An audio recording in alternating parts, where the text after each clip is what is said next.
Theta equals two 30 degree হলে P কিউর মান কত? এখানে পি হচ্ছে cosec theta plus cot theta এবং কিউ এর মান হচ্ছে cosec theta minus cot theta.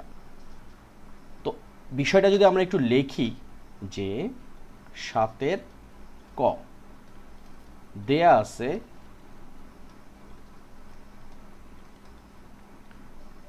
Theta equals two 30 degree, আবার উদ্দীপক হতে পাই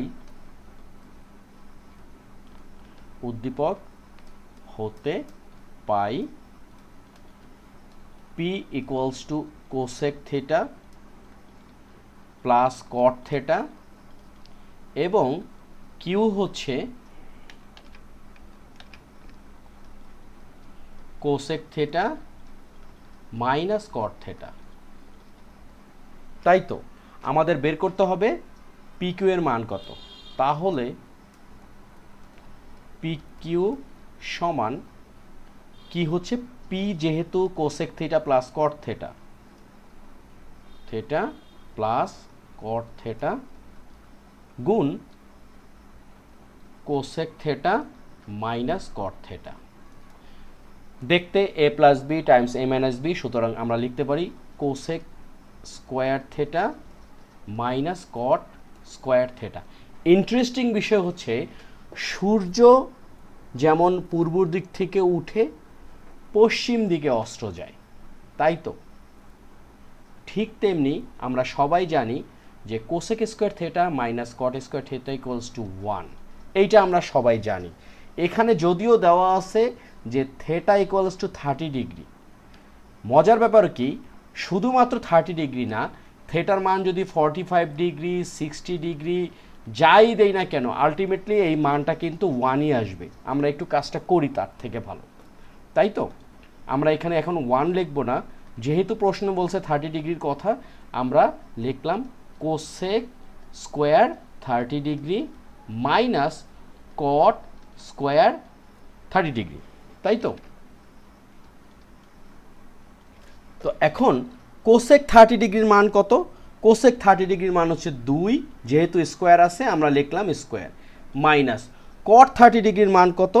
কট 30 ডিগ্রির মান হচ্ছে √3, তার উপরে স্কোয়ার। লক্ষ্য করে দেখি যে 2কে স্কোয়ার করলে আমরা পাবো 4 বিয়োগ √3কে স্কোয়ার করলে পাবো 3, সুতরাং আমাদের উত্তর হচ্ছে 1। প্রথমেই বলছিলাম যে সূর্য যেহেতু পূর্ব দিকে উঠে এবং পশ্চিম দিকে অস্ত যায়, এটা যেমন ধ্রুব সত্য cosec square theta minus cot square theta equals two 1, এটা আমরা জানি। কিন্তু এখন 30 ডিগ্রির মানটা বসানোর পরেও কিন্তু আমরা পেলাম কত? 1। ইন্টারেস্টিং বিষয়, আমরা যদি 45 ডিগ্রি বসাই সাপোজ, এখানে আমরা কাজ করব হচ্ছে থিটা ইকুয়ালস টু 45 ডিগ্রি, দেখি এটার ক্ষেত্রে 1 আসে কি না। এটা এখানে আমাদের হচ্ছে কি cosec square 45 degree minus cot square 45 degree. কোসেকের 45 ডিগ্রি কত? কোসেক 45 ডিগ্রি হচ্ছে √2, তাই না, তার উপরে স্কোয়ার, মাইনাস কট 45 ডিগ্রি কত? 1, তার উপরে স্কোয়ার। √2কে স্কোয়ার করলে কত পাবো? 2 মাইনাস 1, উত্তর কত আসলো? 1। ওকে, আরও একটা কাজ করি আমরা, থিটা ইকুয়ালস টু এখন আমরা বসাবো যে থিটা ইকুয়ালস টু আমরা 30 ডিগ্রি করলাম, 45 ডিগ্রি করলাম, 60 ডিগ্রি একটা করে দেখি, তাই তো। প্রথম কথা হচ্ছে কোসেক 30 ডিগ্রি যদি 2 হয় আর কোসেক 60 ডিগ্রি কত? কোসেক 60 ডিগ্রি হচ্ছে 2 ডিভাইড √3, তাই তো, তার উপরে স্কোয়ার, যেহেতু এখানে স্কোয়ার আছে, মাইনাস কট 60 ডিগ্রি, সেটা কত?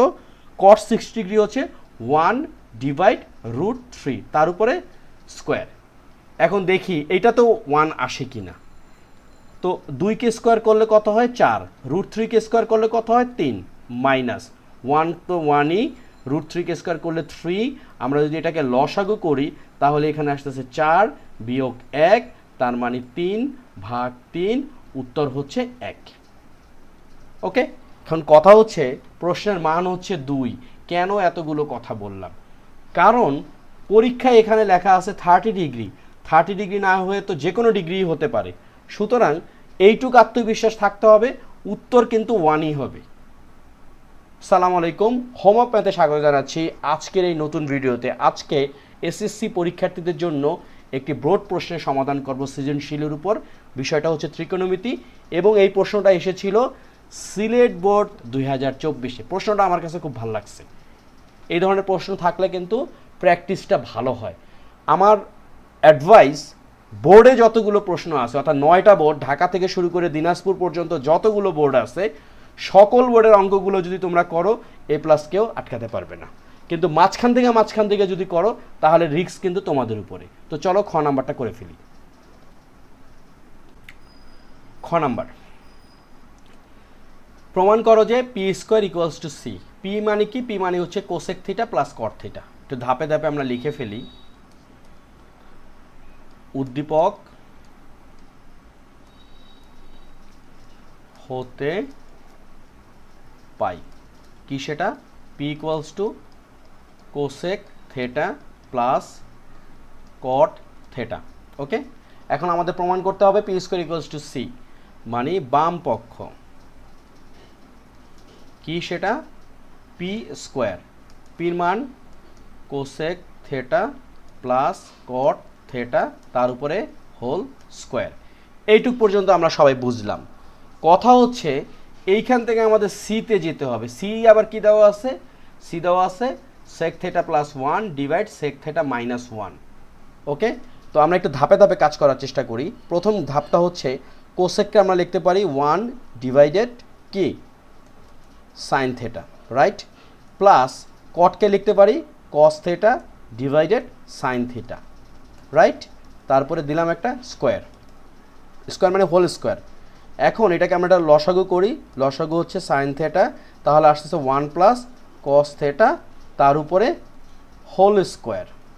ওকে, এখন একটা ধাপ আমরা লাইন কমও লিখতে পারি, বেশিও লিখতে পারি। এটাকে আমরা আরেকটু যদি আলাদা করে লিখি 1 plus cos theta whole square, আর এটা হচ্ছে সাইন স্কোয়ার থিটা।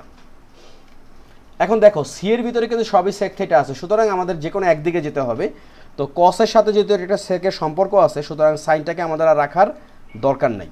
তাহলে এটাকে আমরা লিখতে পারি 1 plus cos theta whole square, আর আমরা জানি যে সেটা কি জানি, একটু পাশে লিখি, sine square theta plus cos square theta = 1। সুতরাং সাইনটাকে আমরা আউট করতে গেলে আমাদের লিখতে হবে 1 মাইনাস কস স্কোয়ার থিটা। এটা আমরা করে ফেলি। তাহলে সাইন স্কোয়ারের জায়গায় আমরা লিখতেছি 1 minus cos square theta. Okay, এখন লক্ষ্য করো, এটা 1কে স্কোয়ার করলে 1ই হয়, কসকে স্কোয়ার করলে কস স্কোয়ার হয়। এটা দেখতে কিছুটা a² - b² মতো। সুতরাং আমরা এখানে লিখতে পারি 1 প্লাস কস থিটা আর টাইমস এখানে হচ্ছে 1 প্লাস কস থিটা, যেহেতু দুইবার আছে। আর নিচে আমরা লিখতে পারি 1 plus cos theta Times 1 minus cos theta. তো একটা 1 প্লাস কস থিটা আর একটা 1 প্লাস কস থিটা আউট করে দিলাম। তাহলে আমাদের কি থাকতেছে? 1 plus cos theta divide 1 minus cos theta. লিখে ফেলি 1 plus cos theta 1 minus cos theta, right. এখন একটা বড় কাজ করতে হবে, যেহেতু আমাদের সেকের দিকে যেতে হবে। তো আমরা এটা লিখতে পারি 1 প্লাস এই কস থিটার মানে কি 1/sec থিটা, আর ডিভাইড হচ্ছে 1 মাইনাস 1/sec থিটা। ওকে, আমরা কিন্তু একটু পাশে পাশে লিখতেছি, নিচে যেহেতু জায়গা নেই। তো উপরে একটা লসাগু করে ফেলি sec থিটা, তাহলে কি আসতেছে? sec থিটা প্লাস 1, আর নিচে আসতেছে sec থিটা -1 ডিভাইড হচ্ছে sec থিটা। ওকে, এখন আমরা এটা জানি সবাই, sec থিটা প্লাস 1 ডিভাইড হচ্ছে sec থিটা টাইমস, আমরা একটু আলাদা করে লিখি,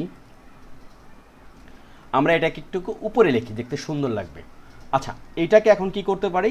যেহেতু এখানে আছে লব হর, আবার আছে লব হর, তো আমরা sec theta plus 1 divide sec theta Times এই sec থিটা উপরে চলে গেল আর ডিভাইড হয়ে গেল sec থিটা -1। এই sec থিটা কাটা, সুতরাং sec থিটা প্লাস 1 ডিভাইড হচ্ছে sec থিটা -1। লক্ষ্য করে দেখো আমাদের এই যে মানটা সি কি ছিল? sec theta plus 1 sec theta -1।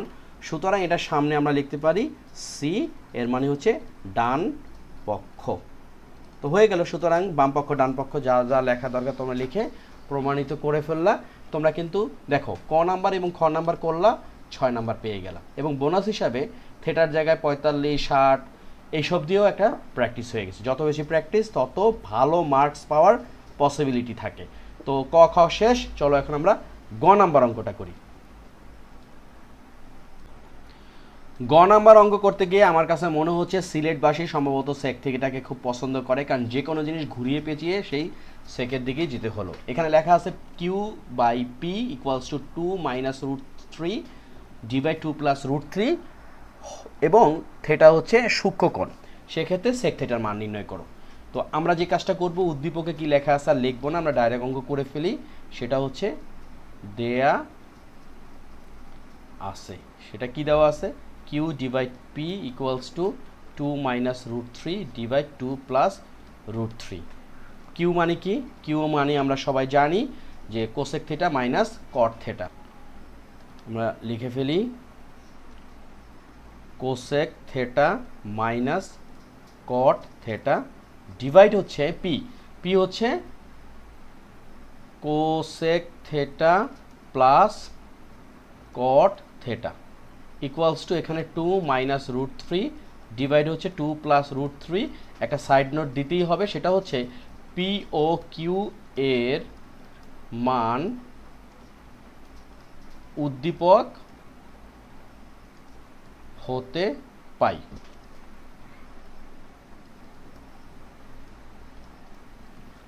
আচ্ছা, এখন যেহেতু আমাদের একটা বড় ধরনের দূরত্ব পার হতে হবে, এই পুরো জায়গাটা থেকে আমাদের সেক থিটা চলে যেতে হবে। তো এর জন্য সবচেয়ে ভালো বুদ্ধি হচ্ছে এখানে যদি আমরা যোজন বিয়োজন করি, তাহলে যেটা আমরা পাই সেটা হচ্ছে প্রথমে হচ্ছে লব cosec theta minus cot theta, লবের সাথে কি করতে হবে, হরকে যোগ করতে হবে, অর্থাৎ plus cosec theta plus cot theta, এটা গেল একটা। এরপরে নিয়মটা কি, হরের ক্ষেত্রে যেটা হবে লবের সাথে হর বিয়োগ করতে হবে, অর্থাৎ cosec theta minus cot theta, আর এখানে হচ্ছে মাইনাস, ভিতরে চিহ্ন পরিবর্তন হবে, cosec theta minus cot theta equals to এখানে যেটা আসতেছে 2 মাইনাস √3 প্লাস 2 প্লাস √3 ডিভাইড হচ্ছে 2 মাইনাস √3 মাইনাস 2 মাইনাস √3। ওকে, এক লাইন কম করলাম, অর্থাৎ মাইনাস যদি ব্র্যাকেটের আগে থাকে তাহলে ভিতরে চিহ্নগুলো পরিবর্তন হয়, এটা আমরা সবাই জানি। আচ্ছা, এখানে minus cot theta out, minus cot theta out, এখানে cosec theta out, minus cosec theta out, এখানে minus √3 out, plus √3 out, minus √3 sorry এখানে প্লাস 2 এবং মাইনাস 2 আউট। তো তাহলে আমরা কি কি পাইলাম, 2 কোসেক থেটা ডিভাইড হচ্ছে 2 কি কট থেটা, তার আগে একটা মাইনাস আছে, সমান এখানে হচ্ছে 4 আর নিচে হচ্ছে মাইনাস 2 √3। ওকে, এইটুক গেল, এইটুক আশা করি আমরা সবাই বুঝতে পারছি। এখন যেটা আমরা করব, কয়েকটা বিষয় একটু কমাতে হবে, যেমন এই 2 আর 2 আউট, এখানে 2 দোকানে 4, আর এদিকে মাইনাস, উভয় পক্ষকে কি করলাম, মাইনাস দ্বারা গুণ করে দিলাম। এখন আবার একটা লাইন কম করব আমরা, এই কোসেককে কি লিখবো, 1 by sine theta, right.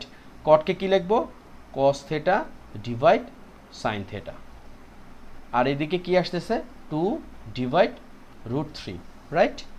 Then আবার 1 ডিভাইড সাইন থেটা টাইমস এই সাইন থিটা উপরে চলে গেল, ডিভাইড হচ্ছে cos theta equals to 2 divide √3। এখন যেটা দাঁড়াচ্ছে এই সাইন থিটা আর সাইন থিটা আউট, আর এখানে 1 ডিভাইড হচ্ছে কস থিটা, এটার মানে হচ্ছে sec theta equals to 2 divide √3। এই হচ্ছে আমাদের উত্তর। কি বলছে যে সেক থিটার মান নির্ণয় করো, সেক থিটার মান হচ্ছে 2 ডিভাইড √3। তো এই ছিল আজকে আমাদের ত্রিকোণমিতির উপরে একটি সৃজনশীল প্রশ্নের সমাধান, যা সিলেট বোর্ড 2024-এ এসেছিল। সিলেট বোর্ডে আসলে যে আবার আসবে না এমন কোনো কথা নাই। আর সবচেয়ে বড় কথা হচ্ছে অন্য অন্য যে বোর্ডগুলো আছে, সেটা ঢাকা বোর্ড হোক, ময়মনসিংহ, চট্টগ্রাম, রাজশাহী, যশোর, বরিশাল, যেই বোর্ডই হোক না কেন, সবার জন্যই খুবই গুরুত্বপূর্ণ। তো এই ধরনের প্রশ্ন অবশ্যই আমাদের খুব ভালোভাবে প্র্যাকটিস করতে হবে। প্রি টেস্ট পরীক্ষা যাদের হয়ে গেছে খুব ভালো, টেস্ট পরীক্ষার সামনে, এবং আজকের ভিডিওটা যখন পাবলিশ হচ্ছে আমার মনে হয় 2-3 দিন বাকি থাকবে টেস্ট পরীক্ষার জন্য।